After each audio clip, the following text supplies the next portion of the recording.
L'oiseau fait son nid, Martin Jenkins, illustration de Richard Jones. Quelle belle journée! L'oiseau se lève tôt, car il a 1000 choses à faire. Il a faim et commence par chercher un petit déjeuner. Que pourrait-il manger aujourd'hui? Oh, un magnifique ver de terre. L'oiseau tire le ver de terre avec son bec. Quand on tire quelque chose, on exerce une force vers soi. L'oiseau tire le plus fort possible, mais le ver résiste. Le ver est long et fort, trop fort pour l'oiseau. Plus quelque chose est fort, plus la force qu'il exerce est grande. Ah, en voilà un plus petit et moins vigoureux. Délicieux. Après s'être régalé avec le ver de terre, l'oiseau a encore des choses à faire. Il a besoin de beaucoup de brindilles. Celle-ci est trop lourde. Plus un objet est lourd, plus il faut de force pour le soulever. L'oiseau n'est pas assez fort pour emporter la brindille. Et celle-là aussi. Voici des brindilles plus petites.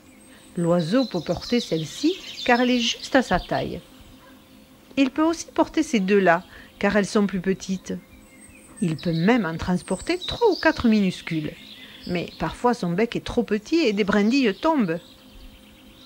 L'oiseau transporte ses brindilles sur une branche pour construire son nid. Il en pousse une vers la droite, puis en tire 2 vers la gauche. Quand toutes les brindilles sont en place, le nid de l'oiseau est presque parfait.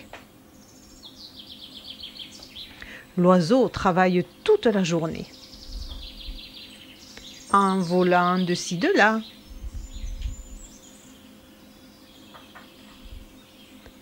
Il pousse, il tire, il soulève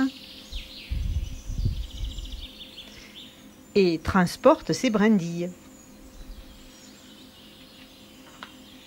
Parfois, il laisse tomber une brindille, mais ce n'est pas grave. Les brindilles tombent sur le sol à cause d'une force appelée la gravité. Tu ne la vois pas, mais elle est partout. Pour rendre son nid douillet, l'oiseau a besoin de feuilles sèches et de plumes. Il peut en porter plusieurs à la fois, car elles sont légères. Il les dispose dans son nid. Il s'aide de tout son corps pour les pousser et les tirer, jusqu'à ce que le nid soit doux, régulier et confortable. Voilà, le nid est prêt. Devine ce que l'oiseau attend. Oh, 5 petits œufs. Dans quelque temps, ils vont éclore et 5 oisillons en sortiront. Peux-tu compter les oisillons sur les branches ?